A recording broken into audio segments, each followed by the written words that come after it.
根据了气象署的资料，截至10点30分为止，全台湾雨下最多的地方就在台北市南港。查治长测站累积的雨量已经突破了200毫米，24小时的雨量甚至达到了330毫米。台北市府在刚刚已经开立了红色警戒通报摊，要撤离旧庄里宝树堂的保全户，总共有2个人。同样北台湾大雨滂沱，基隆市区也降下了大雨，造成了部分积淹水的情况。立刻连线给记者黄新梅。的确，主播基隆目前的雨势相当的大，很多民众都惊呼，这简直就像台风一样啊！受到东北风明显增强以及台风外围环流的影响，中央气象署也持续发布了豪雨特报。包括台北市有局部豪雨或大豪雨，基隆北海岸、新北市、桃园以及宜兰县都有局部大雨或豪雨。而在基隆市部分呢，透过画面就可以看到了拍摄下来的雨势又大又急，大排水沟的水位上涨。所幸现在还没有传出有任何积淹水的灾情，不过气象署也针对了19县市发布强风特报，其中就包括了基隆市会有阵风8级以上的黄色灯号。所以目前在基隆港已经可以看到强风夹杂豪雨，港边豪雨被强风吹得更加的明显，港边也呈现一片雾茫茫的状况。以上是我们掌握的最新情形。开始大雨不断传出，气象署也特别提醒，包括了北台湾、北花莲等地的民众都要特别小心大雨所造成的落石坍方。那么除了公路的交通意外状况相当多之外，台北车站内部也传出了严重的漏水灾情。连线新梅。在主播透过画面可以看到呢，漏水的状况相当的严重，水不断滴滴答答的落下。底下清洁人员才刚清理不久，但是地面又因为漏水出现积水，路过的民众也只能尽量远离，以免被淋湿，形成了这种外面下大雨，里面下小雨的状况。而这个位置呢，就在台北车站地下街要往捷运板南线的台铁长廊。从今天清晨就被发现不断的漏水，上班民众经过全部都傻眼，而且一直到现在还在持续的漏水当中。外包清洁公司虽然紧急的清理，但是由于漏水问题应该是更往上面楼层造成的，因此台铁也紧急通报相关单位来找寻出原因。以上是我们掌握的最新状况。天气在早上9点多钟，台北市的昌吉街就有一棵路树发生了倒塌，压到了停车格内的汽车，而公园处也到场进行排除，并且有远警戒备当中。连线给记者吕怡君。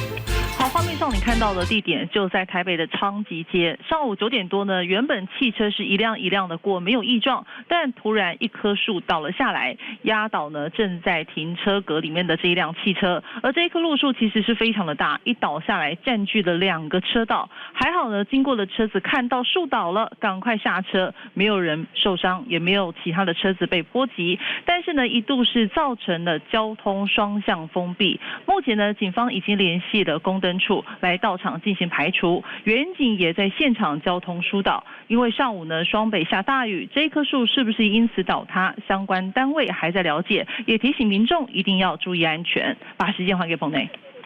滑水道该怎么骑车呢？由于受到了共伴效应的影响，北台湾大雨不停，新北市的福州桥就发生了积淹水的情况。很多骑士都说，这骑车道仿佛变成了滑水道。好的，主播，各位观众，画面中清楚拍下桥面上布满积水，只见水深已经快接近半个机车车轮，好多骑士因此卡在桥上动弹不得，只能下车徒步牵车行走。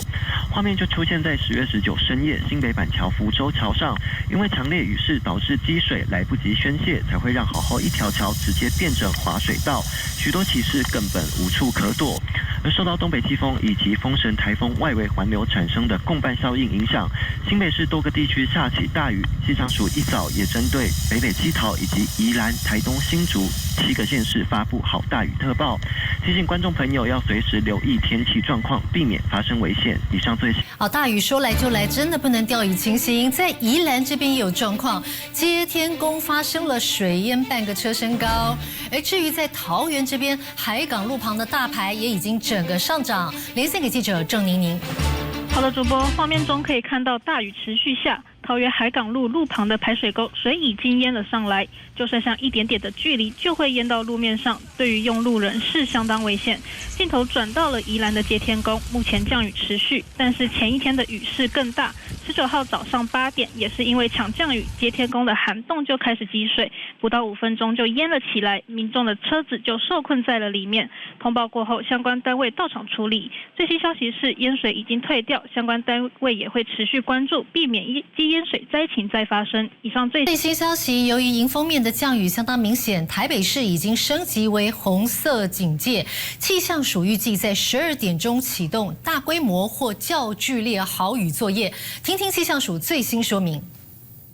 今明2天天气主要就是受到东北季风以及台风双重的一个影响之下，那最明显的降雨就是出现在迎风面北部跟东半部，容易有大雨或是局部的豪雨。那尤其要注意就是在宜兰、基隆北海岸以及双北地区哦，也就是在这个地方是比较容易出现局部豪雨等级以上的一个雨势哦，也就是可能在24小时累计雨量来到350毫米以上的一个情形。那预估在22号之后，虽然台风逐渐在远离哦，不过在台湾的一个南侧、东南侧大致上还是一个低压带的范围哦。那配合的东北季风还是会带来比较丰沛的水汽，所以预估在迎风面还是降雨会比较明显哦。在新竹以北、宜兰跟花莲还是要留意会有大雨或局部的豪雨。那尤其是在周三，宜兰地区可能还是持续有机会出现豪雨等级以上的降雨，提醒大家要最值得注意的一个地方。由于台风与东北季风的共伴效应真的不容忽视，大家都要提高警觉了。在宜兰礁溪的著名景点汤围沟，现场有一群游客泡脚泡得很开心。连线给记者雅静。好，主播各位观众，那么现在记者人就在宜兰礁溪知名的汤围沟温泉公园，可以看到现场其实有非常多的民众都到这边来休息，因为现在宜兰已经下起了间歇性的雨势，而旁边这边呢，就是大家会很常来泡脚的地方。我们看到非常多的民众，他们是撑着伞在里面泡脚，而且是在雨中作乐的。那么在这个池子里呢，比较低处的地方，水温是比较温一点的，越往上面呢，水温会稍微比较高，不过泡起来都是非常舒服的。让我们来看一下手澡画面。下来体验一下。那这个水泡起来，你们感觉如何？很舒服，整个都是清凉透心的这样，很舒服的。是。好，没错，因为这个温泉真的是太舒服了，所以这游客都喊着他们其他的旅伴来说，赶快下来一起泡温泉。那么受到这个风神台风以及东北季风的影响，这2天的雨势呢是稍微较剧烈的。那么下完雨之后，在这个东部跟北部温度上来说，每日的最低温会降到20度，所以来这里泡脚其实也是相对是比较舒服的。而大家在外出或是尤其是日夜要回家的时候，一定要注意自身的保暖。以上是为您找到最新情形，将时间镜头交还给棚内。